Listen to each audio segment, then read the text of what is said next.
Hey, and welcome to another installment of Catching Up. I'm Sam. I'm Chris. I'm Jake. I'm Josh. And as you can tell, we're kind of separated, but still together, thanks to the wonders of technology. Because, I don't know, if you're not in the D.C. area, or really on most of the East Coast, we did just kind of get like 36 inches of fucking snow. I've been tempted to rename my place Minnie's Haberdashery, because just like that movie, The Hateful Eight, I'm basically snowed up on this like fucking mountain. Is your door busted and you have to yell No. at everyone that walks in? No, thank God. And just walks in, you're like, you gotta nail the board! Yeah, Two nail it boards! shut! You need two! No, it's thank God. And today was the first day I kind of ventured back into human fucking civilization. You Eiger 'Cause I've been Sanction in today? here. Well, I got what did I get? I got some groceries and I got some comics, but yeah. Typical. The essentials. Yeah. Basically, groceries and comic books. Yeah, and so it was good to talk to people face to face again. Face to face.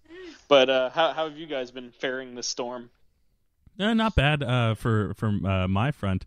Our HOA here is pretty good. Like they are for the most part, I can't stand the homeowners associations, but in the winter they rock.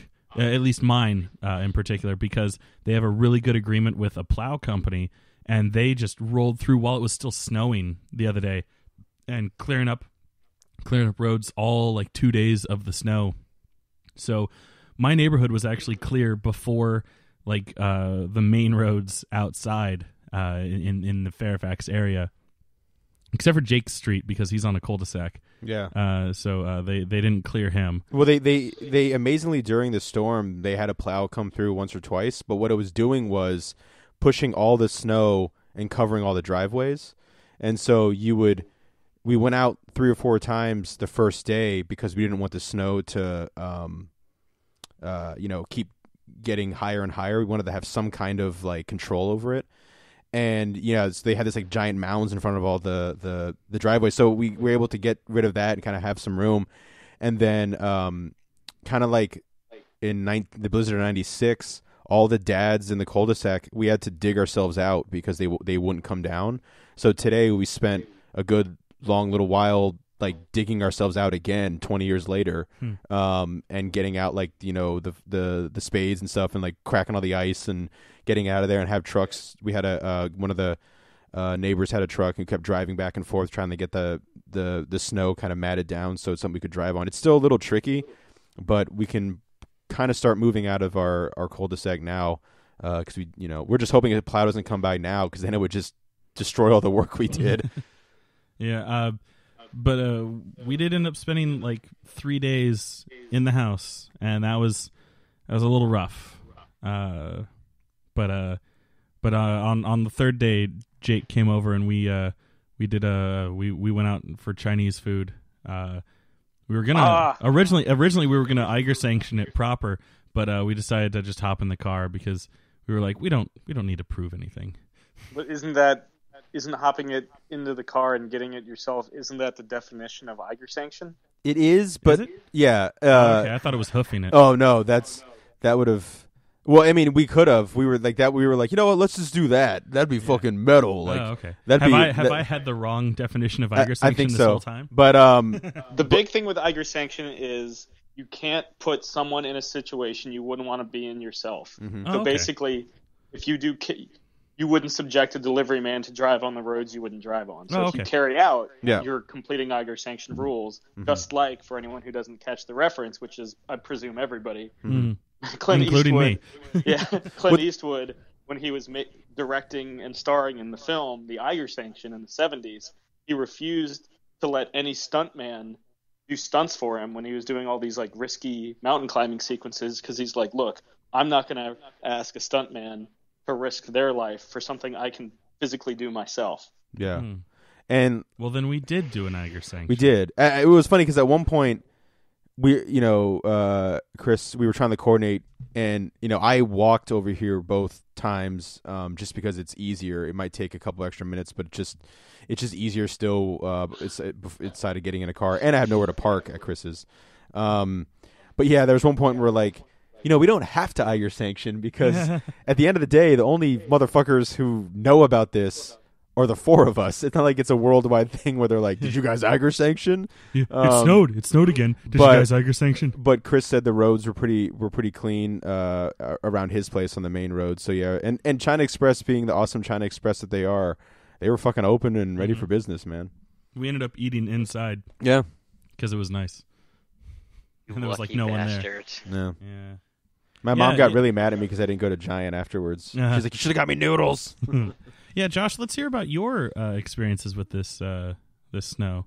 I hear they're excited. Well, let's see. My neighborhood hasn't been touched at all by a single plow. Probably even by the time this episode airs, it still won't have.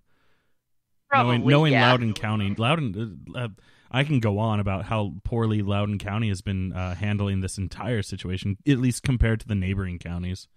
Yeah, richest, if not one of definitely the richest counties in the entire United States. Mm-hmm. Can't manage a snowstorm to save its fucking life. Apparently, the entire D.C. area. We did have 150 estimated car accidents on Wednesday night. Yeah, when it wasn't even really snowing. No, we got fucking snow, but yeah. I mean, compared to what we got 2 days later. Yeah. I've never held the D.C., driver's educational programs in high regard to begin with, so that doesn't surprise me. Yeah. That's how we all got our driver's licenses. Yeah. Well, the biggest problem. I still don't hold it in high regard. Have you seen Josh drive? Yeah. Hey, they never taught me how to drive manual, so fuck them. Go to England. That's all. Drive to England. Yeah. I mean, yeah, but what Josh said, like Loudoun County either is or like fights with like Fairfax and Alexandria County for like the richest counties in the country, and they can't somehow manage to afford proper plows when Fairfax County and Prince William County are doing just fine. A plentiful amount of plows either. Yeah. It's like, where the fuck is all this richest county money going to? Oh, that's right, your own fucking pockets. That's your people. Hey. Yeah. But, I mean, we had a delivery guy show up to our neighborhood from a little establishment around the area called Manhattan Pizza. Mm-hmm. And he got his car into the development, parked it like pretty close to the entrance, and walked to where he was to deliver these pizzas. Good for him. I hope he got a good tip for that. Yeah, well, then I saw that and I thought, you know what? I've been eating nothing but ramen and noodle soup. I need something else. So I order from them, and they call me like 10 minutes later being like, yeah, the driver's not going to try your area again. I'm like, but I saw him come here already tonight. Yeah, he learned his lesson the first time. Yeah, he knows to not do it I again. didn't get a good tip, and he was like, fuck walking. Yeah. It's these guys apparently he had trouble getting his car there. I'm like, no, I saw. He had no issues getting his car here. Maybe getting out. He had no trouble getting to the development, but beyond that, he had lots of trouble. Yeah, and I just thought, you know what? That's you shouldn't make a delivery if you know, there's just no point I'm going to be able to ever make this again. I mean, he doesn't know until he makes it, and that's why they called you back to be like, oh, by the way, that neighborhood's shit. Yeah. By the by. It's a shame, because I would have tipped him really, really well for risking his life. Well, maybe you're one of he probably doesn't give a shit. Yeah. Probably, regardless of how much you tipped him, it probably wasn't enough in his eyes. Yeah. Yeah. Well, to be fair, I don't think anyone thinks they're gonna get a tip that's enough for driving out in this weather either. So they shouldn't even go to work. Yeah. Well, I was running in when I was over because I went to University Mall, because that's where my comic shop is, and they got a Giant and everything, and they got a Wendy's too. Because I was talking to Chris and Jake yesterday, and I was like, I'm out of food with meat, and then so the first thing I did was just get like a big fucking burger. But, yeah, I'd stab a man with an icicle for a Baconator right now. That's exactly what I got. Thank God I'm no not stabbing around required. Any icicles. Josh, I wish I would have known when I was over near your neighborhood earlier today. I would have dropped off some food for you. I ran into one of my buddies that works over at the Domino's over there.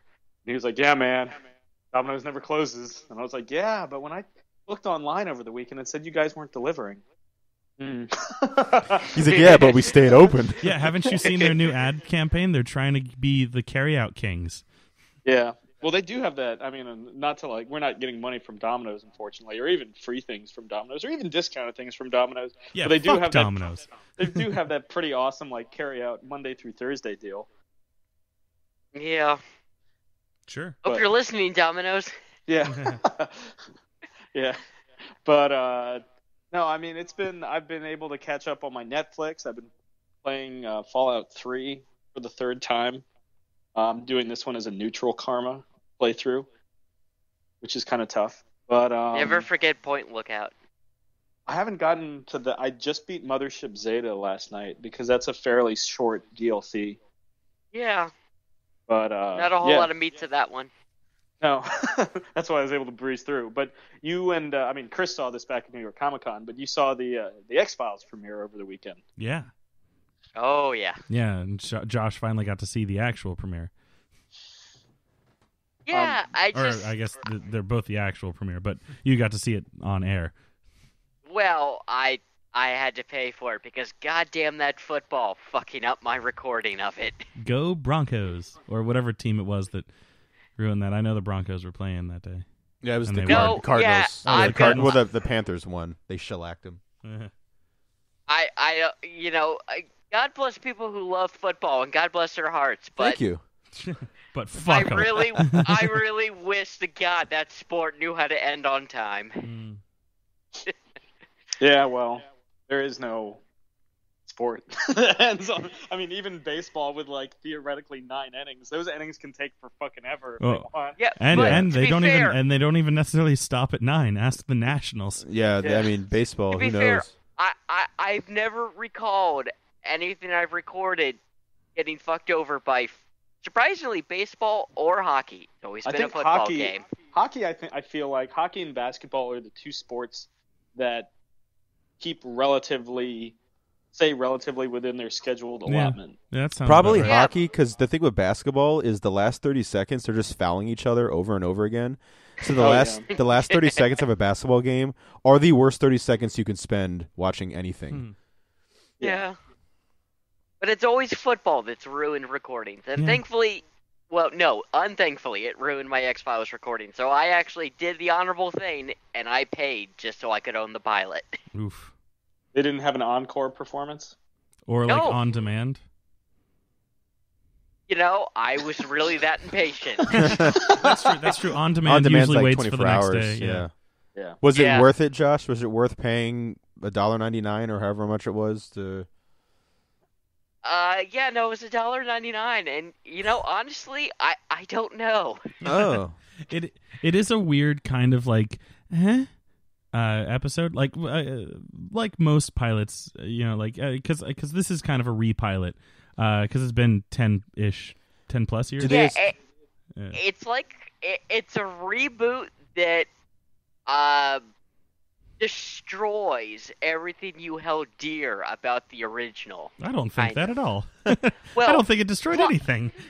Plot-wise, I felt like it did. No, well, I mean, the best description that I saw written by one of my friends who's a huge X-Files nut was that it was essentially just a rehashing or a recapping of season 5 in its entirety, all kind of mashed into one episode, with the inclusion of this character Sveta, who's in that. And that's because that's season 5 is where you really start to get the heavy duty alien mythos with the hybrid human alien things, and that's basically the big chunk of what the episode was about. So I mean, I kind of take the counterpoint to your point, and I say that it didn't ruin anything. Spoilers unless all you care about is the romance between Fox and Dana. And then, yes, it does, because they're broken up. I do like how they kind of addressed that. And, they kind of kept the continuity of the second film. I want to believe. With how they handled, she could just left the little house they had together. It's almost like Superman 3 and 4 when it comes to Superman Returns. They're like, I mean, it might have happened. Yeah. Well, no, they treat it like parts of the film did happen. Yeah. Big thing with Superman 3 and Superman 4, the big thing that refutes at least Superman 3 from being canon is that when Clark Kent goes back to Smallville in Superman 3, he kind of reveals that his mom Martha Kent's been dead for a while, whereas clearly she's alive and played by Eve Marie Saint in Superman Returns. That's why I say kind of happened. Yeah, but I protect myself by using. Oh, we know. You bring it up every fucking time. Now, my question. My question is: did you guys actually see I Want to Believe in theaters? I did. Yes. I saw. We did. Josh, did we see that together? Or if we did, that was the one California we saw trip? in California. Yeah, we saw it at Mann's Grumman's Chinese Theater. Oh God, it was beautiful. Grumman's Chinese Theater. Yeah. Yeah. Yeah, well, when we saw it was beautiful. Yeah. That was a lovely theater. Yes. It was a lovely movie, too. Was it? Before the Chinese got their hands on it? I thought it was a lovely movie. I don't think... Okay. It was a fine monster of the week. Yeah, I don't think it's a bad piece of X-Files lore, per se, but it's kind of like Star Trek Insurrection syndrome. It doesn't feel like it's like a movie level event. Yeah. If it was like a TV movie, awesome. I'll give you that. If it had been like a two-parter, versus the Mole Men. Jesus. We know what my thoughts are on Superman and the Mole Man. Yeah, it's like, wait, how was that a theatrical showing? Well, looking, okay, why not? Looking back on that, we could have just lied and said that movie wasn't theatrically released, and nobody would have called us out on it, and we wouldn't have had to sit through that disaster of a film. It's only like all those 60 geek minutes, out guys. fact checkers. Yeah. They're like, well, technically it was. Well, technically, shut the fuck up. We're not watching this movie. Yeah. You did Batman Mask of the Phantasm, but you're not going to do Superman and the Mole Man, even though they're both like offshoots of a TV show? Yeah. Fuck you. Yeah. Do you guys want to watch Superman and the Mole Man? No, it's my then favorite shut up. Superman. Yeah, maybe my dad. No, because he's like a Christopher Reeve guy as well. So Everyone's a Christopher Reeve guy. Yeah, so good on you, Dad, and I guess everyone. Yeah. Now, speaking of Superman, we did see like quite a bit of DC Comics material like this past week. We did. Yeah, we did. We get first like exclusive footage of the Wonder Woman solo movie. Looks good. Looks very good. Props to them for giving us that much this early. Yeah, because that doesn't come out until next year. Yeah. That's even more than like I would have expected from like a pre-teaser trailer. Well, that's still like in principle photography too. Yeah, which, this is like BBC level spoilers. Yeah. Well done, DC. Speaking of BBC, did anyone actually watch season 4 of Luther? No. Yes. I own it. I just haven't seen it yet. Josh did. Yeah. Was it good? Is Idris Elba back? As Luthor? To be fair, Chris, he never really left. He never left my heart, so. Yeah. Well, Chris's thing was never that he was like not going to come back. It was that like, why is this news? Yeah. No, because it had never been even a thought that he wouldn't come back. And then they're like, he's coming back as Luthor. It's like, no shit, he's coming back. He is Luthor. Yeah. There's no other DCI John Luthors, I guess, until the American adaptation sometime. Where he won't be Luthor. And for some reason, that's news. Well, I mean, you got David Tennant in Grace Point and Broadchurch. Yeah, okay. And you had what's his name in the failed pilot for the IT Crowd US version. Yeah, we don't Richard Iwata. Yeah, we leave that one under the rug. No. Oh no, I'm gonna bring that up as soon as I meet Joel McHale. I'm gonna be like, why? I love you, but this was terrible. Yeah, but loved you on Community. As I'm being the rumor pulled away. is Darkseid is the big bad for the second. Obviously, again, just like Han Solo dying, that was just a happy coincidence. Was it a happy coincidence or it's just a coincidence? I'm sure Harrison Ford was happy that it was a coincidence. Yeah. Well, He was like that Sam Stone guy. He knows. Yeah. I get Darkseid being the big bad, but they keep saying also that Doomsday isn't really also the big bad of Dawn of Justice either.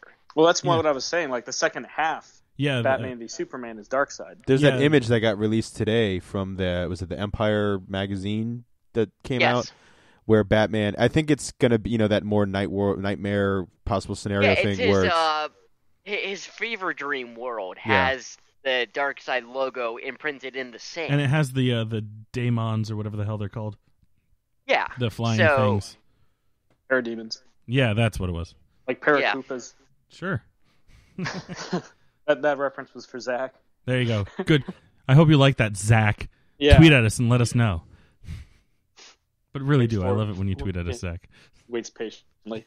But yeah, so I feel like it's all, for better or worse, DC is taking all their cues from New 52 DC Universe, where the Justice League bands together and their first threat is Darkseid. Yeah, I read a funny thing. I'm okay with that. Some guy was saying that the genesis for Batman v Superman was Batman takes the stance of all the movie critics who watched Man of Steel. I mean, that's basically it. Yeah, it? He's just an angry guy who's like, hey, I don't like that. I did like that. I had posted something last night. They had a couple TV spots where it's a more extended 30-second TV spot of the Bruce talking to Alfred, where he's like, we have to take this dude out.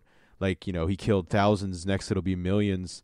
And then he's like, if there's a 1% chance, and he goes like fucking hard on Alfred. Like he's like super intense. Like you can tell, like this Bruce Wayne, this Batman doesn't fuck around, which is pretty exciting to see. And I saw some more of the images from the Empire magazine that got released or is going to be released. I'm not sure if it has been yet. I'm assuming it has. But yeah, some really cool shots. And I don't know, man. Like they're showing all kinds of little hints here and there, and I'm still holding out hope for it, but we'll see. Are you holding out for a superhero? I am. One thing from the DC special that was shown on the CW that just confounds me is the look they're giving to the Flash. Like, everyone looks fantastic in their new iterations for the film, even Aquaman. But the Flash's outfit, like, he's lost. That's Jason Momoa. Of course he's gonna look good. It's fucking Momoa. Have you seen that dude's body? It's fucking amazing. Yeah, but The Red Road on Netflix. Check it out. The Flash's suit, he's lost the circle, and I don't think I've ever seen a Flash have that kind of look to him ever. For his lightning bolt, like it's just the lightning bolt on his outfit. It's like, but it's the normal like tiny emblem style. Because I've seen him with like a big lightning bolt that looks like a sash across his torso. That's like it looks like a enlarged lightning bolt. Like everyone's logo's got a little bit fat, including Batman's bat that looks like it just didn't know how to stop eating. Yeah, the Frank Miller, the fat bat, the American bat. Yeah, USA, USA. The Flash's outfit just looks the most different out of, any iconic representation I've ever seen. I will say it was exciting that they interviewed every person who's playing the character. So, like, we got to see Ezra Miller talk about the Flash for the first time, which I'm really excited about, seeing him play the Flash. My dad is even excited because he's from Wyckoff, New Jersey, and so is Ezra Miller. So my dad's like, he'll do good. He'll do just fine because he's from Wyckoff. That's all it takes. Yeah, he's like, I knew some Millers in Wyckoff. I wonder if they're related. I'm like, probably not, Dad. Probably not. I think the only one we haven't seen from the lineup is Green Lantern. Oh yeah, they teased that he was going to be it. Yeah, Jeff Johns was like, it's coming. I guess that was like the quote unquote official announcement. Yeah, they showed like the official on the special logo and everything of the Green Lantern Corps is coming. Yeah, and I've read that there's a possibility he. Not full-on Lantern is in the film, but I'm not 100% believing that he actually is showing up in the film. I'd be fine seeing Hal Jordan in the flight jacket just walking around, not as Green Lantern yet. That's what I hear. Like, there's that kind of appearance. If I had to call it, I'm going to say that the big thing that saves the infant Justice League in the final battle is the sudden surprise appearance of the Green Lantern Corps. That would be fucking I mean, tight. The Deus Ex yeah, Machina. you know, I just got Basically. goosebumps. if you've got a In so bunch many of words, like, yes. you know, how they kind of seem to be treating the League as like outside of like Batman, the rest of Batman and Wonder Woman, the rest of them are all kind of like untrained, like Do you aren't think this fully to their limit, and then you get like 1,000 space cops show Yeah. up out of nowhere in the sky to just That'd be take fucking in Doomsday? dank, dude. Like, Yeah, that would kind of Did I just say dank? What am I in A college? Yeah, that's fucking dank, bro. When you talk about the Green Lantern, call that green, it's dank. But no, I was gonna say like if like the like dark side, like the fucking like energy, the lights of the world go out and it's just fucking darkness, and he's like, I'm fucking dark side, and you just see the fucking green pop up in the sky like and you're like, it's the fucking space cops, and they just come up and they just fucking kick ass. Whoop, whoop. Yeah, whoop whoop, and Kyle Rayner's like, yo, you have the right to remain silent, and just fucking kicks ass, and Kyle Rayner And is Jon the man. Stewart's like, I'm gonna build some stuff. Yeah. Kilowog's How like, much is boom. how much is it? Is it just Warner Brothers trying to get out a Justice League movie before Avengers: Infinity War? I mean, It's that's so much that. that's the Atom showing up on, Arrow and Flash. It's, it's the Flash being, there's another speedster showing up. It's very much like, hey, and the thing I'm afraid of, and that we're kind of seeing and kind of not seeing, because like I said, the Atom is great and the Flash is really good as well.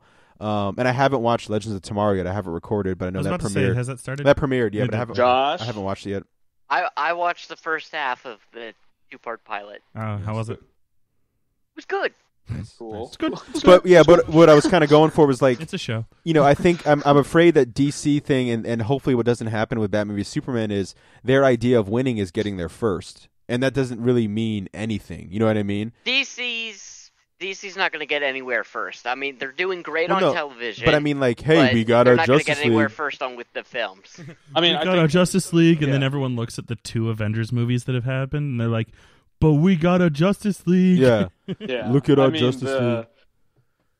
I mean, fucking right after, as soon as Wonder Woman principal photography ends, Justice League Part 1 principal photography starts. Mhm. To be That's fair, DC will be the first ones to get a lady standalone movie. yeah. Ooh. That's got Take Okay. that, Marvel. Yeah. Congratulations, And DC. You Wonder got Woman. first with something. yeah. Wonder Yeah. and Wonder Woman, the one that was too crazy for the big screen. Too crazy. Yeah, Warner Brothers wouldn't let Joss Whedon do it back in like about 10 years ago. Yeah, because no one's going to be able to understand it. Yeah. But here, have a talking tree. Sort of.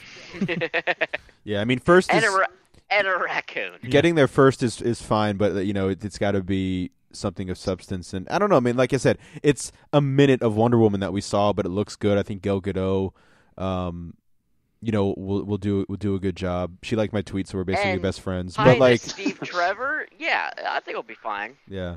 But Yeah. what about the Suicide Squad trailer? Oh, It looked pretty cool.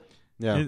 I will say that each bit of Suicide Squad I've seen, I've been a little bit more excited for it. Like I'm still kind of but after Deadpool, like Suicide Squad's the only thing that I'm really like excited for. Even over Batman v Superman. Yeah.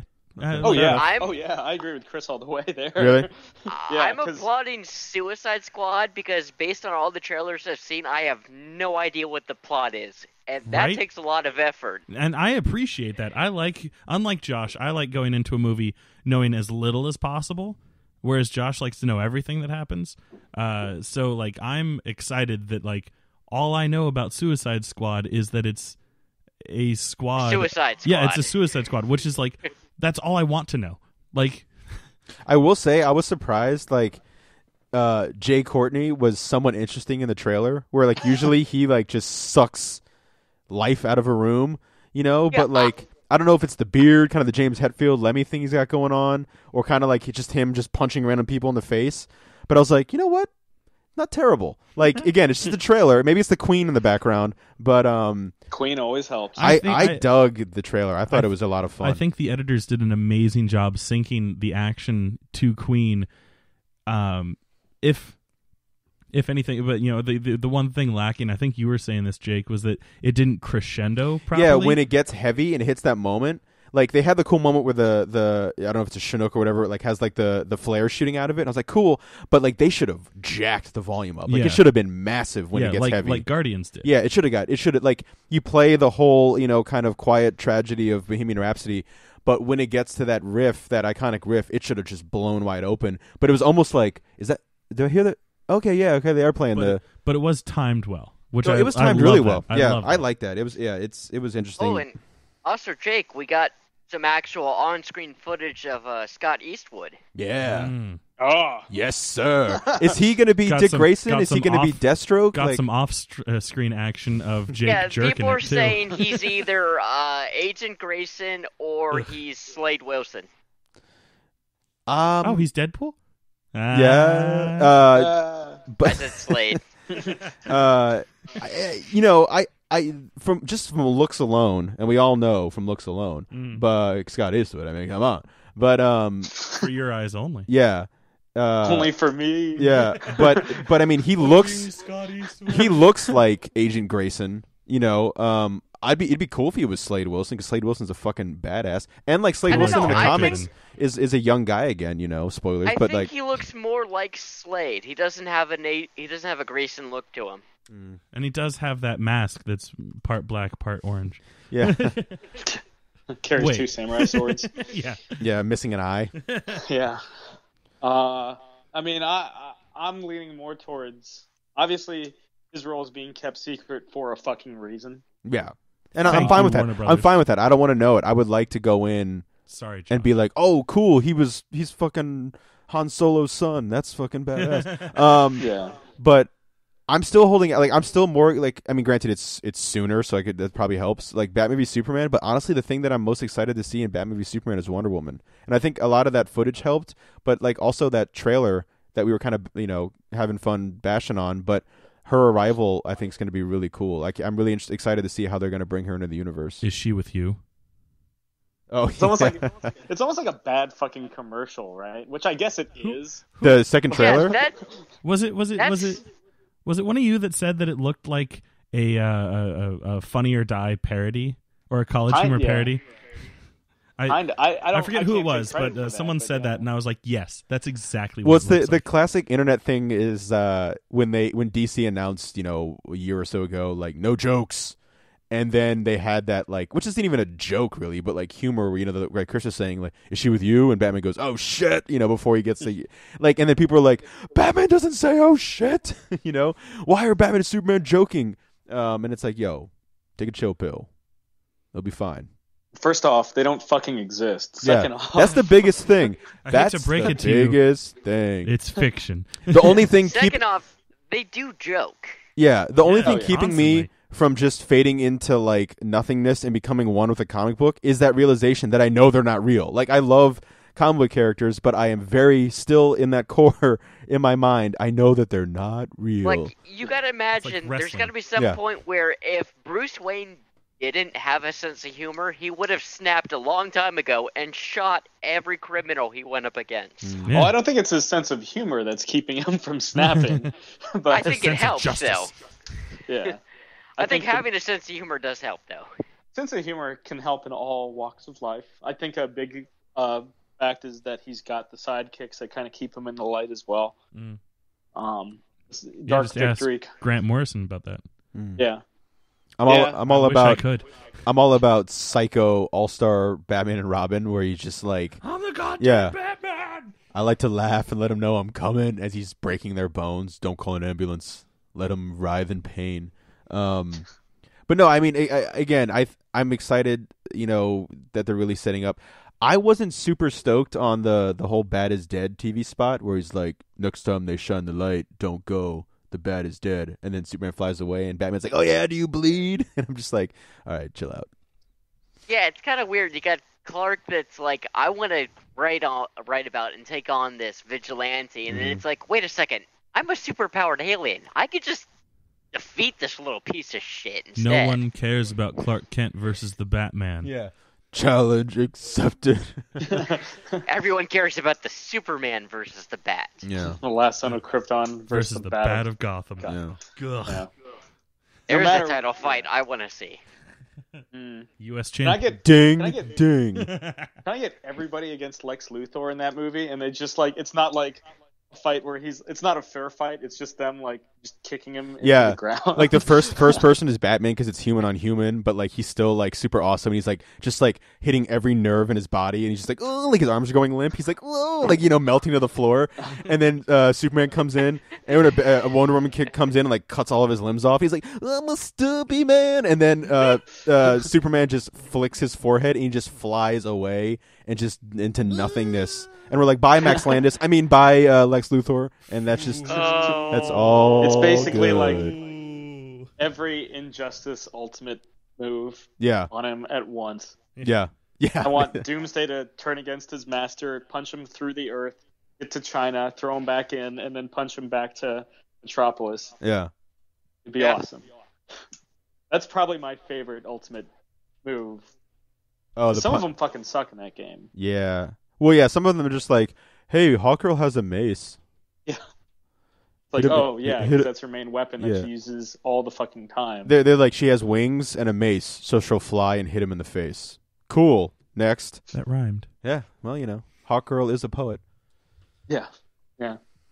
How is she in Legends of Tomorrow? About the same as she was when she got introduced in Arrow.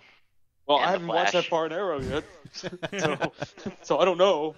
I have no frame of reference. That's literally then I where really I stopped can't answer the question. I really good? can't answer the question. Yeah. Is she good? Was she good in Arrow?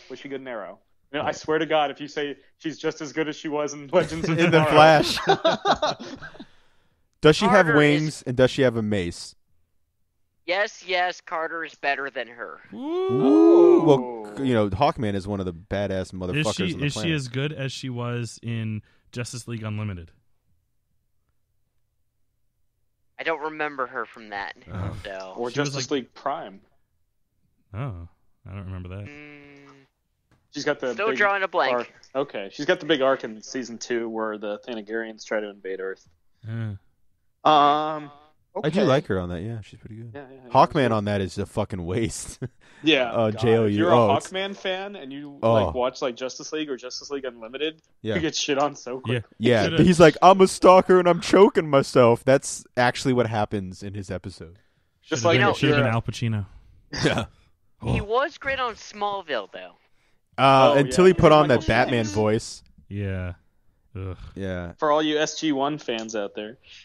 Yeah. If you're a fan of Hal Jordan, DC animated universe doesn't really do it for you. No, you get literally 5 seconds? Something like that. He shows up, he turns into him, he's like, I'm Hal Jordan now. They're like, really? He's like, no, I'm back to Jon Stewart. Yeah. Just kidding. Back to Jon Stewart. Just kidding. The Gardner, though. really yeah. Is it the Adam episode where what's his face from Scrubs? Dr. Cox voices him. It's written by Warren Ellis. Yeah. And you're watching it, and it's like the moment where they stick Adam in between Wonder Woman's cleavage. I'm like, oh yeah, this is written by Warren Ellis.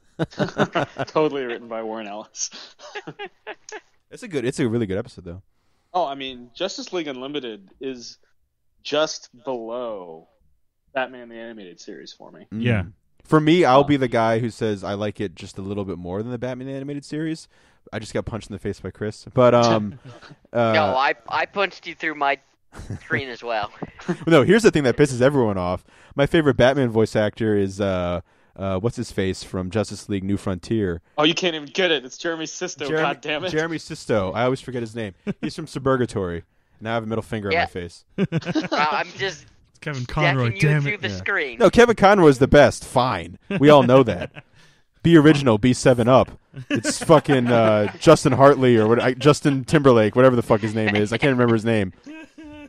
What was that 7-Up game for the Sega Genesis? It was really fucking good. The Spot or something like that? Yeah. Yeah. Jeremy Sisto. It was really, I can't remember really his bad. fucking name. Whoa! We're just shitting on everyone today. I'm shitting on Max Landis. I'm shitting on everybody. Here we go. Yeah, we're just shitting on each other. Yeah. I will say, Max Landis knows Superman pretty well, so props to you, sir. Yeah, say what you will about Max Landis. Temper tantrums on social media. That son of a bitch knows story structure. Son of a bitch knows story structure, and American Alien is fucking awesome.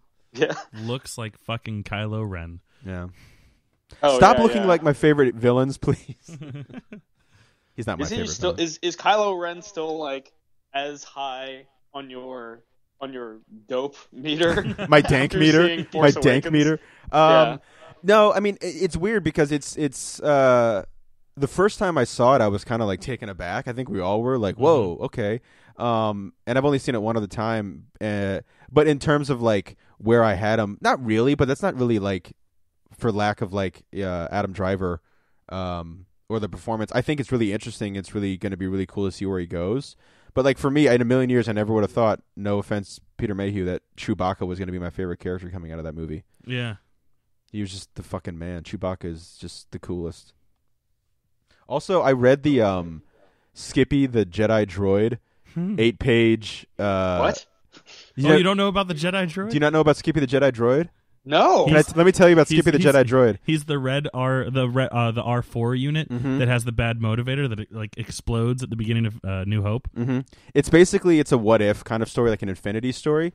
Now this is going to sound batshit crazy because it is. Hear him out. And this is why I love it. So at the beginning of the book, or the beginning of the little 8-issue thing, Obi-Wan Kenobi is in the cantina, and he's looking around because he's like, I know on Tatooine, I know Luke has the Force. Like, I know that this boy is gifted with the Force. One, because his last name's Skywalker, and I fucking saw him as a baby. But mostly because I can feel it. But this is so fucking insane that I'm about to say this. But he's like, but there's another Force that I can't locate. I sense this strong Force that I can't locate. And he's looking around, and he's like, but I can't. It's aliens and people, but like none of them have it. What the fuck? So he's like, I'm out of here, and he leaves. And as he walks away, there's a droid that walks by him, like with the drink tray on top of him and stuff, kind of like R2 and Jedi, Return of the Jedi. Even though there's no droids allowed in there? Well, I'm sure he's a service droid, so it's fine. They just don't serve their kind there.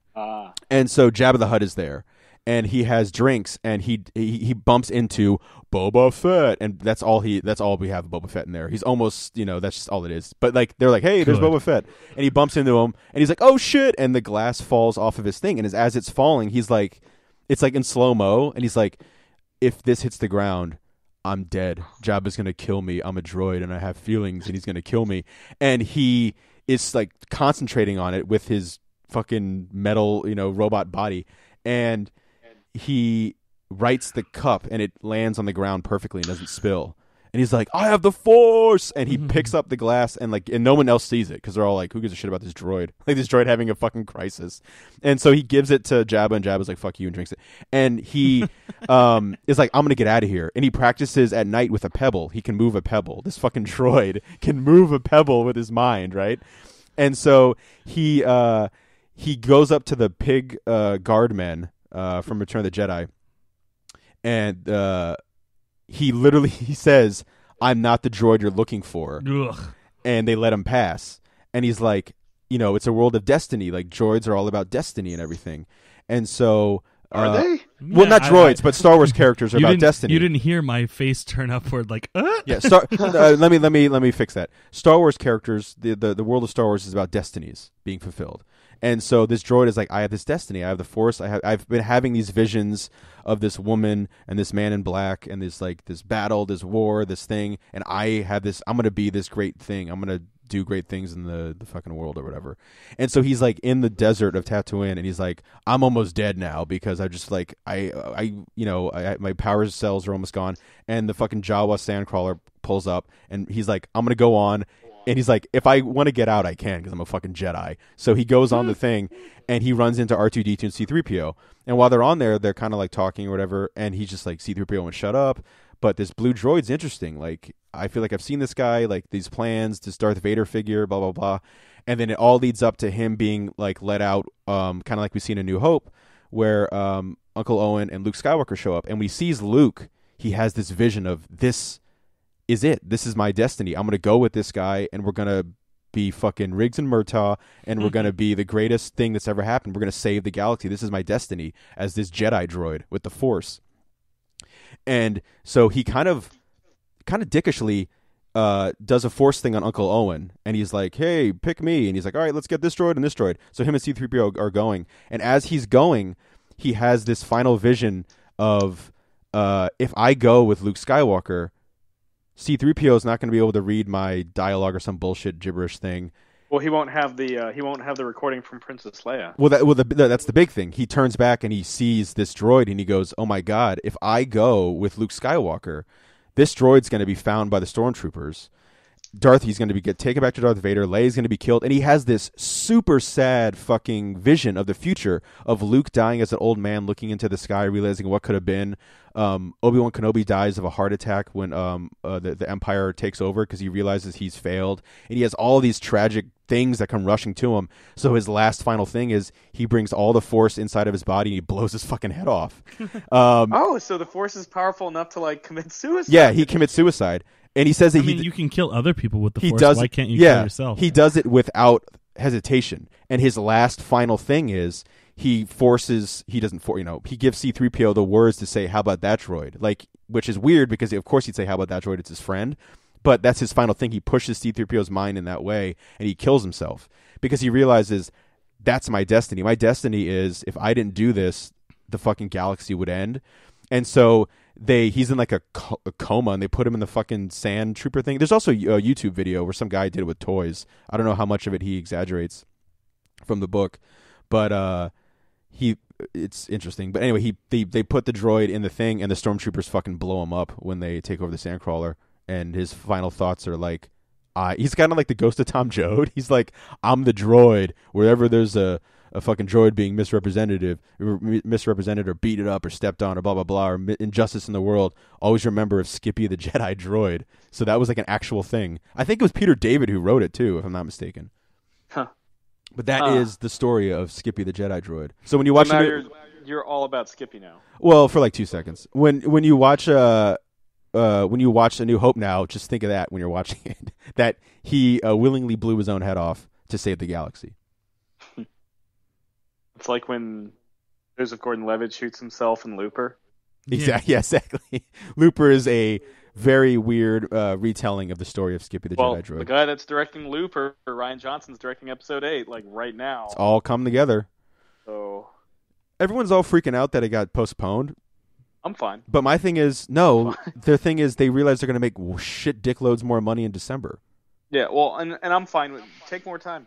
More time. Yeah, I'm not, yeah. You know, Star Wars is like, hey, if there's anything else coming out in December that anyone else really wants to see, fuck them. They don't care. Yeah, I mean it did gangbusters for him this past December, so I don't know. Yeah. Yeah, I just hope there's nothing else I really wanted to see coming out in December. Thankfully, Avatar was like, fuck, we got to switch time slots. Or just not make a sequel. Yeah, I feel like Josh is the only Avatar supporter that I know. Fan, I guess. But yeah, I guess that works too. For a movie that's like the highest grossing film of all time, like the fan base, maybe they keep to themselves. I don't know. But there's like, from what I can tell, there's like nil fan base for Avatar. Yeah, I was talking to Chris about that yesterday. The one thing I'll give Avatar, like it was a fine movie, whatever. It wasn't bad. But the one thing that blows my mind about that movie is it's the highest grossing movie of all time, and it had no built-in fan base. Like, so this movie that had no fucking built-in fan base outside of James Cameron fans is the highest grossing, which is like, that's kind of fascinating to me. I like that. That's a little more better than something coming out of left field of your nostalgia and then just sweeping up records nonstop. It's like, come on, something other than nostalgia is carrying this, right? No, that's it? Nostalgia? I feel like okay, The Force fine. Awakens was a fine movie. I feel like Josh doesn't like Star Wars very much. I mean, to be fair, he doesn't. Yeah. I'm getting that feeling. I feel like if it's a fan base that Josh doesn't understand, he's going to shit all over it if he gets the chance. I mean, I feel like we all do that from time to time. No, I'm not. Yeah. I mean, I'm trying to think of something that... Leverage. Fuck leverage. Asshole.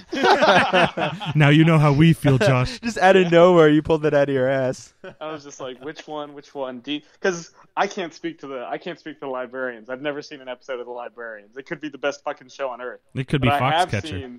I have Shattered Glass. Leverage. Classic. Yeah.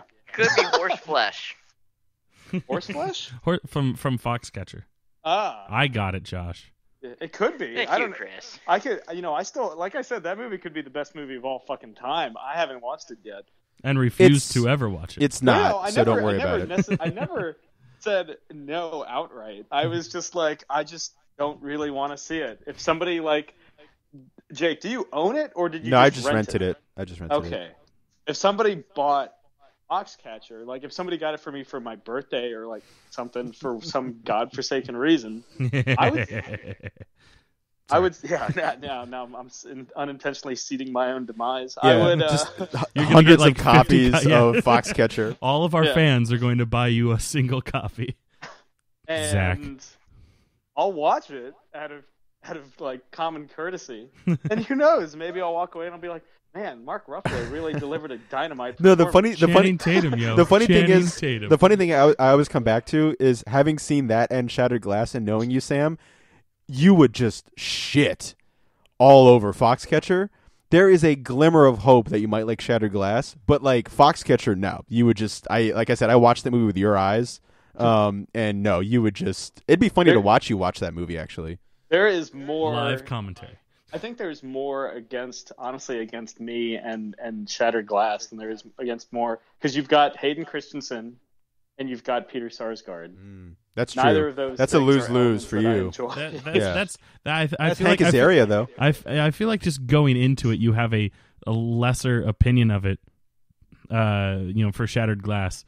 But I wouldn't be surprised if you liked it more than you end up liking Foxcatcher. Yeah, because like I said, Shattered Glass is for me a legitimately good movie, where Foxcatcher is shot well. And like I said, Mark Ruffalo and Channing Tatum do really well. And what's his Steve Carell? I was about to say Jeremy Sisto. Steve Carell. That's the one time. He does a great job. Yeah, the one time I remember his fucking name is the wrong fucking thing. That was Skippy the Jedi droid messing with my mind. From beyond the grave. From beyond, yeah. Rest in peace, because Skippy the Jedi droid. He's now one with the Force. Yeah, when his little blue fucking thing shows up, I did post a thing on Facebook of like his shitty looking droid from A New Hope and just put Jedi above it. But I thought it was. I mean, it's a funny little one of those Elseworlds. There's one supposedly where Darth Vader becomes like a pack leader of wolves, like he like kills a wolf, because like I guess Vader Down is like the now canon. But with the Dark Horse, there was a story where after he crash lands on a planet after A New Hope with his TIE fighter, and he kills like the wolf pack leader, and then he has like, a bunch of wolf buddies, and he goes and kicks ass. It's called Savage Heart, I think. The Gray. Yeah, it's Liam Neeson. Yeah, straps broken beer bottles or broken airplane bottles to his knuckles. Yeah. Come on, you son of a bitch! Don't touch anything. That might be better than The Revenant. I remember you said that, yeah, because I haven't seen The Gray, so I can't speak to it. But yeah, you were like, "Is The Gray better?" And I was like, "I don't know." But I mean, I think I could see it in your eyes that I think you like The Gray better. At least shit moves in The Gray. Yeah, I don't have 2 hours of chuffa in The Gray. Do you think Leonardo DiCaprio is going to win an Oscar for The Gray? For The Gray, yes. Yeah. His performance in The Revenant he goes through so much shit in The Revenant that the Academy's like, let's give it to him for The Gray. A movie he wasn't even in. It is disappointing that we saw that movie a couple weeks ago and I've already kind of just forgot about it, Like I'm just bummed out that movie was disappointing overall. Again, shot well, fine performances, but overall kind of disappointing outside of like 2 or 3 really big scenes. Yeah.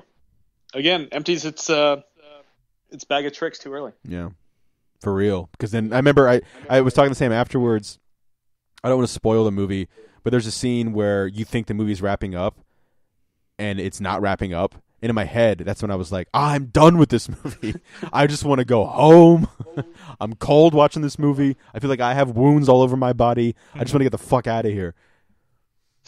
Yeah, we kind of, between that and Hateful Eight, we've kind of gotten our fill of movies where you want to. And Hateful Eight, I know you weren't like the biggest. I think that's the better of the 2 films. It probably is, yeah. Like for me, that's like. I'd rather see that again than the Hateful than the Revenant. I did watch because it's on Netflix. I saw 4 Rooms recently. Isn't it so good? The Tarantino and Rodriguez rooms are pretty good. Yeah, that's all I really mean when I say that. Who else does the other ones? People you don't need to worry about. Oh, okay. I don't even remember what the fourth one is. I remember the one with like the witches. That's the first one. Yeah. The fourth one is Tarantino. Well, by the fourth one, I just mean out of 4, like not necessarily the order that they're in, right. But like then there's another one that I just don't remember at all. The second room, Tim Roth's Ted the Bellboy is pulled into the middle of a marital spat, and this guy like basically like accuses him of sleeping with his wife and like holds a gun on him, and it's really awkward. That's not the one with Banderas, is it? No, Banderas is the one with the little kids. Okay. Yeah, that's the Rodriguez segment, and it was that segment that inspired Rodriguez to do Spy Kids. Yeah. Oh yeah. Not a fan of that either. Spy Kids is a great series.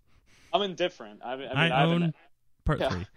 Yeah. Oh, the one with Stallone. Yeah, that's a Stallone movie I don't own. Yeah, I own the fucking Italian Stallion, a.k.a. Party of Kitty and Studs, thanks to Chris, but I don't own Spy Kids 3. Yeah, it's great. It's in 3D. Yeah. How does he, as a kind of the most 3D adept of us, how does Rodriguez handle his 3D? He's all right.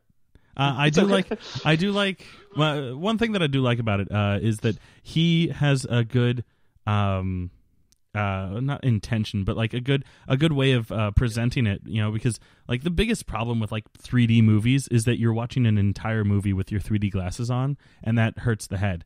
What Stallone what Rodriguez Stallone is the 3D supervisor. Yeah, what Rodriguez did is that his characters have to go inside a video game a la Tron, and you only need the 3D glasses on while they're inside the video game. There's segments where where they're outside, and I like that. It's not just an hour and a half of you wearing these arguably painful glasses.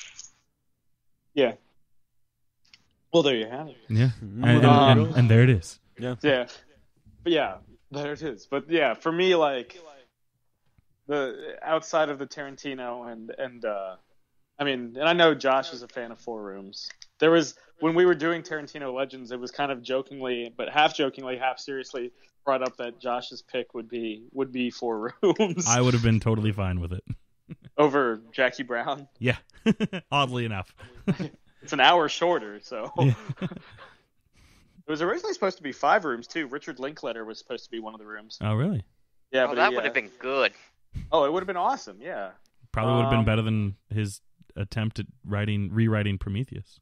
Because I think because he's a Texas-based filmmaker like Rodriguez, I think they hit it off because they were both doing like right around the time that Rodriguez was promoting El Mariachi. Linklater was promoting, I think, either Slackers or Before Sunset or Before Sunrise, and so they kind of linked up and they're like, "Yeah, man, that would be really cool." And then it didn't actually happen. Bummer. Just a bummer. Bummer.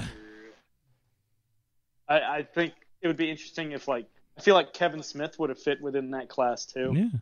And right now he just premiered Yoga Hoosiers over at Sundance. Oh yeah, I can't wait to get the chance to see that. I'm very excited for that. Didn't they just reveal the first trailer or something? They had a scene. Yeah, they didn't do a trailer. They did a scene.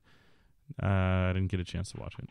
Yeah, the scene was fine. It's basically, I guess, the two girls, the Colleens, or I guess they're called, one of their crushes walks in and invites them to a party, basically, and it's very I guess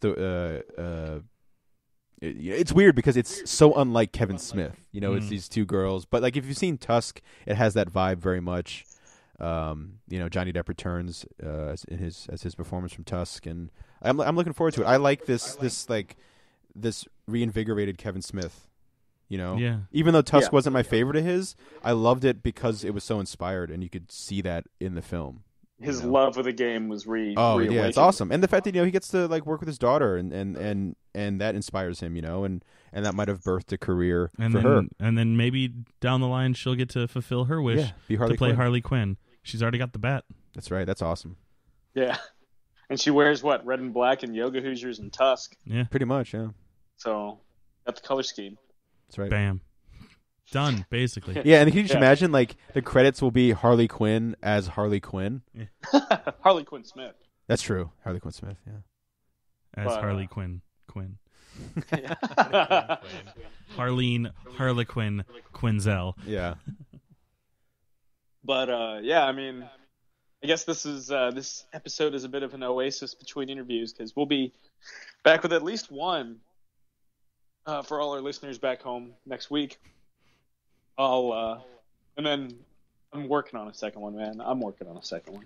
I believe in you. I believe in you, Sam. I believe. Soon we'll get that Grant Morrison, and we'll be good. I mean, what fucking like? I mean, because that was episode 3. Yeah. Oh no, episode 3 was Pause This Podcast, so that was episode 5. Well, no, I mean, Chris was talking about Grant Morrison Batman in episode 1. As far back. Shitting on him. Yeah, that's true. You did. So, maybe not on that one, but you come around to it. You get the transformation, my character growth.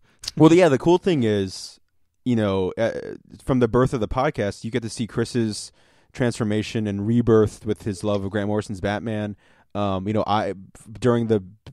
the inception of this thing, I had fallen in love with his Animal Man, which I've called my favorite run in comic books, and we've really, come to love Grant Morrison. And Josh really loves jerking off onto paper with words written on it. It says no episode 8 on it. No more Star Wars. No more Star Wars. Josh? No, I'm still here. I think he just he wasn't there for the seance thing, so I think he has no idea what I'm talking about. Him jerking off.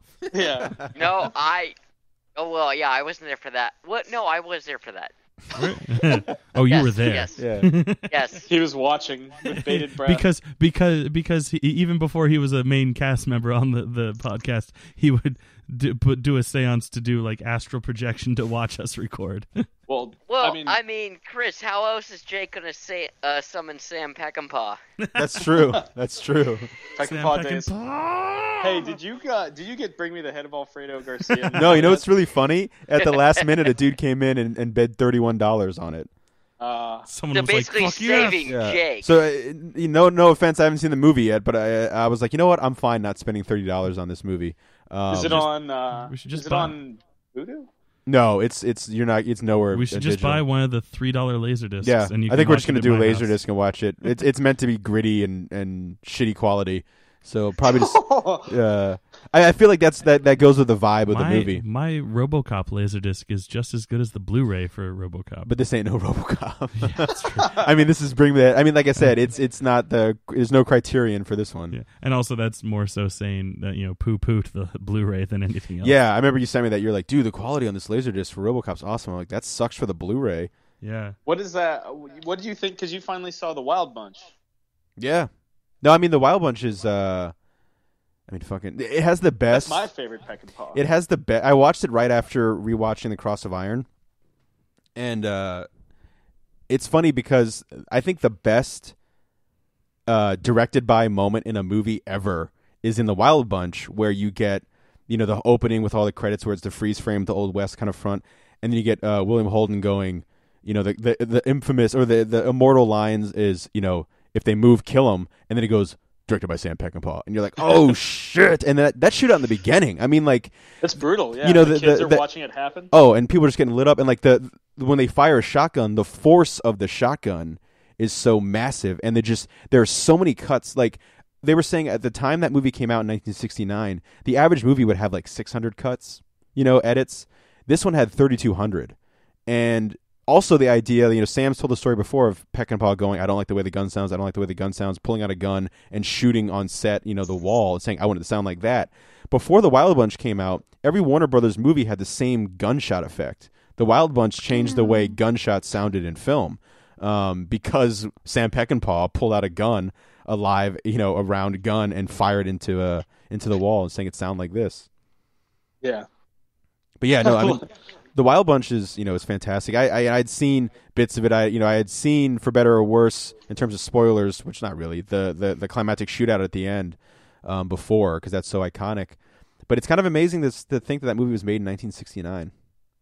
Yeah, I mean, at that time, American westerns are still relatively tame. I mean, it doesn't even the spaghetti westerns that were coming out at the time. Yeah, weren't as even brutal. Django is, the original Django is patty cake compared to this, and he gets pretty fucked up in that movie. Yeah, Corbucci gives him the most run for his money, but nothing else compares. Yeah, it's the like I said, if you love slow motion and squibs, man, it's something else. I think it sets the record. The final gunfight sets the record for squibs. Yeah, it has to. It has. I know that the record for, I think, most squibs on a body is Jimmy Caan, like I know him, James Caan, and The Godfather. Where I don't know the exact number, but before they were going up, he was getting loaded up, and he's like, "Yo, how many squibs is the average? Are you allowed to wear before it's dangerous?" And they're like, "Oh, I'll just throw out a number, like 10." And he's like, "How many am I wearing? 160." If you've seen The Godfather, obviously, the amount of squibs that dude is wearing is fucking insane. That's one of the That's a brutal shit. Have you ever seen the Godfather saga? Is that the one that's like 7 hours? Yeah, because it's 1 and 2 combined with the extra footage. No, because I know HBO was doing that recently. They were airing the 7-hour Godfather. No, because I know that there's one, where it's like it's done in chronologically. Yeah, I mean that'd be interesting. Because we've probably said this before, but just for shits and giggles, are you more of a 1 or 2 guy? More of a 2. More of a 2. I'm more of a 1, and that's mostly just for the Brando and for Pacino's transformation. The thing for me, and I feel like you lose it with the Godfather saga, since that's all chronological, is I like the dual narrative, flipping between Robert De Niro as Vito Corleone, his rise to power, as you're seeing Michael Corleone, Al Pacino defending his. Like I always like that dichotomy. That's the strength. There's a lot of strengths to that movie, but for me, that's that's one of the biggest strengths of that movie. So it's got to be weird. Away. Yeah, it's got to be weird seeing that happen. Seeing it stripped down to that, but that's kind of what really got people's attention with De Niro. That movie is. Oh, it's absolutely what got him, because that was before Taxi Driver. Yeah, and won an Oscar for that, if I'm not mistaken. Yeah, for Godfather. Yeah. He has more. Godfather Part. Yeah, he has more Academy Awards than Al Pacino, which is wild to me. Yeah, because they're always kind of like the two, when they come down to, who's the, you're more of a Pacino guy, more of a De Niro guy, and Pacino just got the one. Yeah. But and either of them could have like 5 if you really, if you really sat down and thought about it. They could have 3 or 4, because the record for anybody is 3 with in terms of male for acting, best actor it's Daniel Day-Lewis has 3 best actors, and Jack Nicholson has 2 best actors and a supporting actor. So, how many does Meryl Streep have? I think in terms of nominations, it's astronomical. But I feel she's got at least a dozen. I feel like she has. Nominations. I feel like she has at least 2. I'm going to say 2. So that's what I'm going with, because I feel like 3. Like I said, that's in terms of best actor.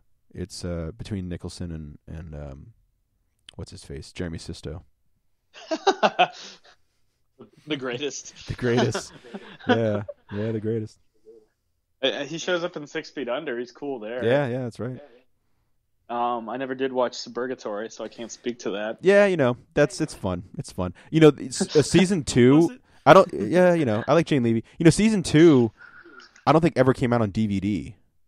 But season 3 did. Like, it's. Is it on Vudu? I think it is. Yeah, but I remember I was like looking, because I have season 1 on DVD. It's just weird. I don't know why that's the fucking case, but I'll try to get it on Vudu. I think it's on Vudu. I don't know. That's who should sponsor us. Vudu. Fuck yeah. Fuck Domino's. I might start using Vudu if they sponsor. Dude, get all the episode 1s of X-Files for free. But they're all on Netflix. And I remember, like, he sent me that. I was on my phone, and I saw the little ... and he wrote that, and he's like, but they're all on Netflix. And I was like, I just stared at my phone. I was like, I have nothing. There's no argument. There's no argument. I was like, what am I going to say? But now you can own them, but you basically own them with Netflix. What the fuck? Yeah. That's why I pay $9 a month. Yeah. Yeah, I was like, I got nothing. I'm still confused by the rebirth of the series. I'm still not able to wrap my head around what they were trying to do with the pilot. Well, maybe. This the whole thing with this one is that it was a 6-episode miniseries event, so you might need to watch all 6 of them to really get it. I wonder if it's going to be like. Well, no, go ahead, Josh. Spoilers. Basically, what the gist of what I got from it was like, hey, remember everything you guys did before? Yeah, it's all a lie. None of it meant anything. And I'm like, so were any of the alien stuff real, or was this all like a fever dream of Mulder? But also, it has to be. But also, or is it? Like, did the first movie really happen, or did Mulder take a lot of shrooms in his apartment, stare into his fish tank? Well, one of the things that I felt like they were planting was the idea that Mulder is getting all sucked into was Joel McHale's character, and then like he finds that Joel McHale's character doesn't necessarily have, or doesn't at all have the same convictions that he does. So now he's questioning everything. But I don't think necessarily that means that the show itself is saying, well, everything's bunk. It just means that, Mulder is having his convictions tested.